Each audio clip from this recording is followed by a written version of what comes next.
Hello friends, मैं वैभव शर्मा आप सभी का स्वागत करता हूं पिनेकल के यूट्यूब चैनल पर। आज हम कुछ मैथ्स में कुछ ऐसे टॉपिक्स हैं जिनमें थोड़ा कन्फ्यूजन्स होता है, उसके बारे में देखेंगे। तो मैथ्स का जो आज हमारा टॉपिक है वो टॉपिक हमारा है परसेंटेज। हिंदी में इसको कहा जाता है बेटा प्रतिशत, यानी कि परसेंटेज। परसेंटेज प्रतिशत टॉपिक में कुछ फ्रैक्शंस होते हैं यानी कि भिन्न होते हैं, जिसमें स्टूडेंट्स को थोड़ा प्रॉब्लम होता है।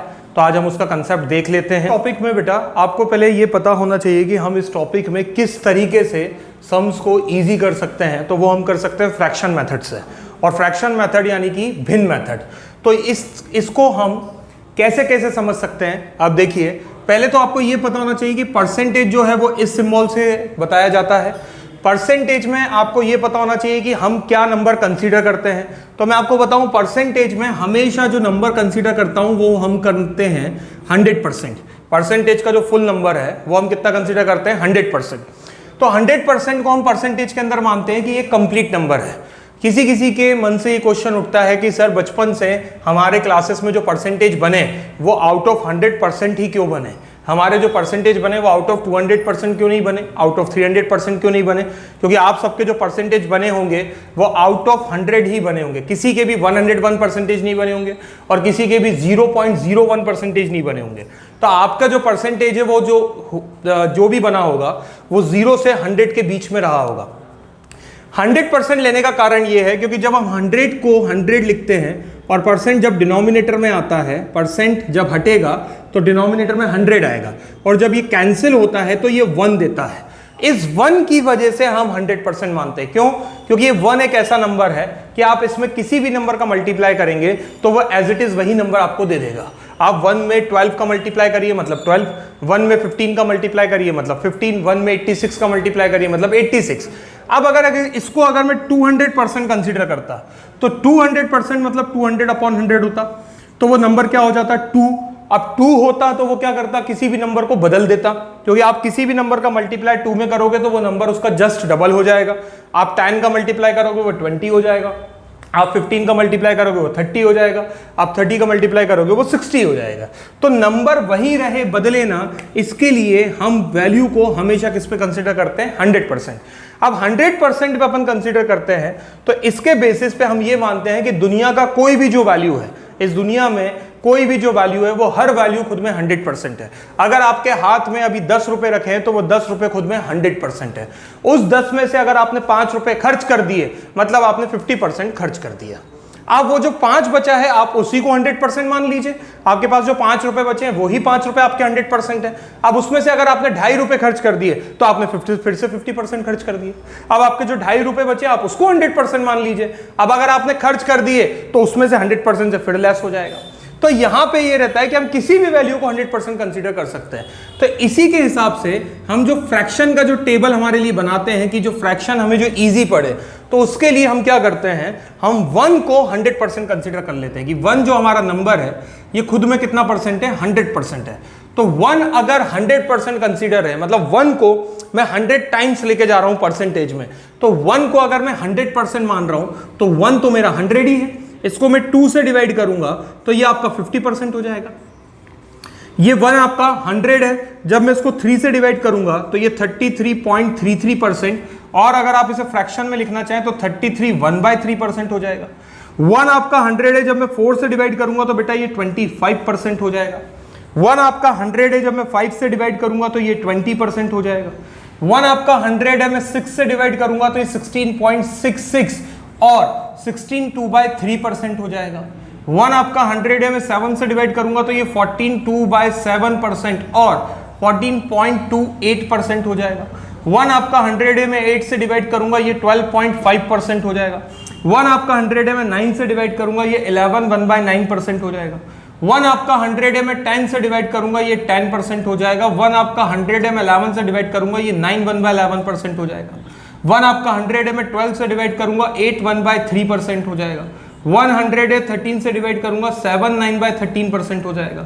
100 है, 14 से डिवाइड करूंगा 7 1/7% हो जाएगा। ऐसे चलता जाएगा, इसकी कोई लिमिट नहीं है, आप इसको कितना भी आगे तक लेके जा सकते हैं। अब बात ये आती है कि सर इस फ्रैक्शन का यूज क्या है। तो देखिए, दो चीज समझिए। पहली चीज तो ये है कि हमारे पास जो कंप्लीट वैल्यू होती है वो हमेशा 100% वैल्यू होती है।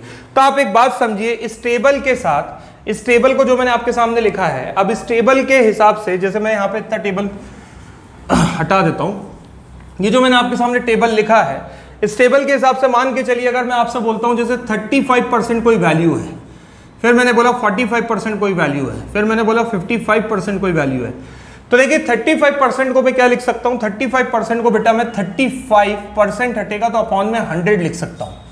45% को मैं क्या लिख सकता हूँ, 45% हटेगा तो अपॉन में 100 लिख सकता हूँ। 55% को 55% हटेगा तो अपॉन में 100 बिल्कुल लिख सकता हूँ।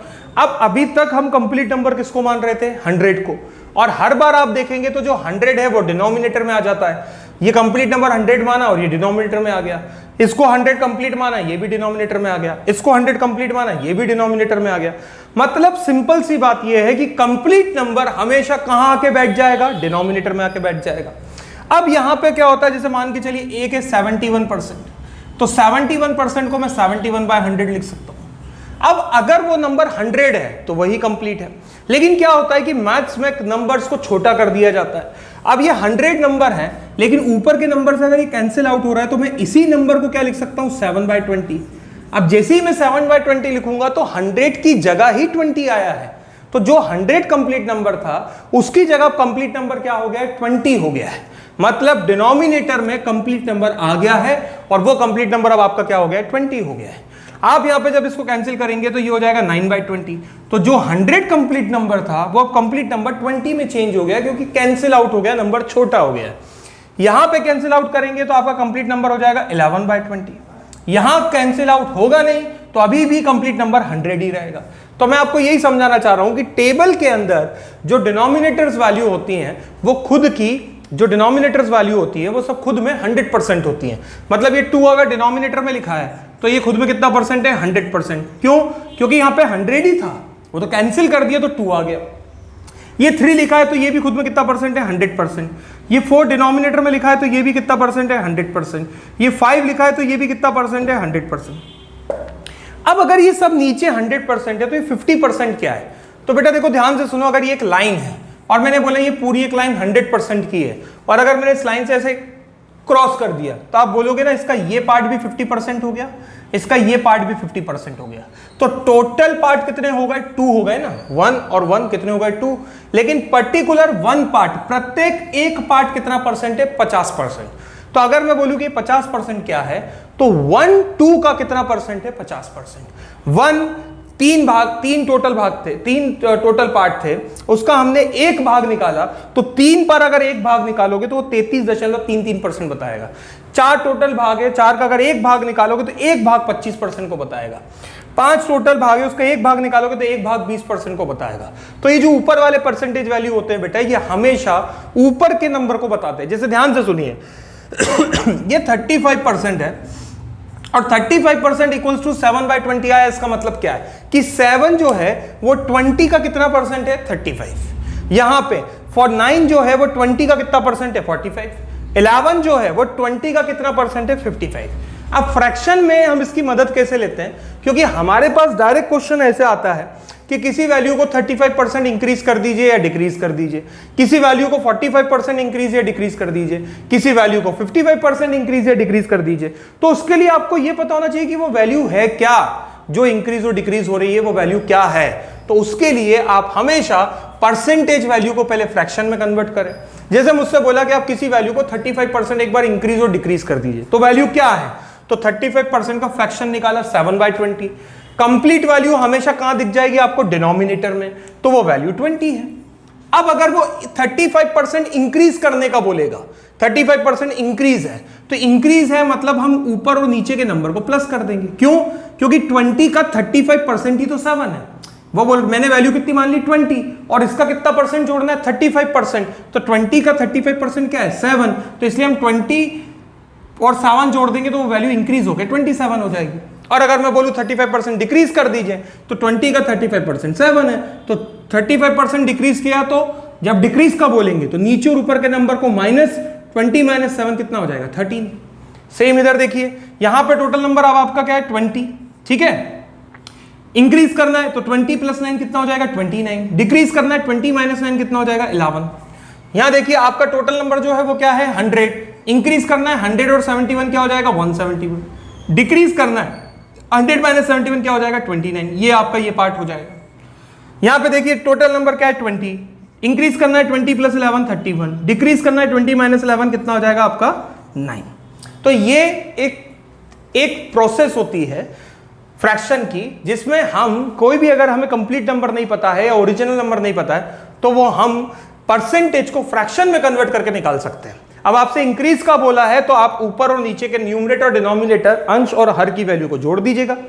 डिक्रीज का बोला है तो आप अंश और हर न्यूमरेटर डिनोमिनेटर की वैल्यू को घटा दीजिएगा। ठीक, तो यहां पे अभी हमने ये देखा कि फ्रैक्शन इस तरीके से काम करता है। तो हम ऐसे ही जुड़े रहेंगे, हम नेक्स्ट क्लास में फ्रैक्शन का सेकंड पार्ट जरूर लेकर आएंगे। Thank you so much.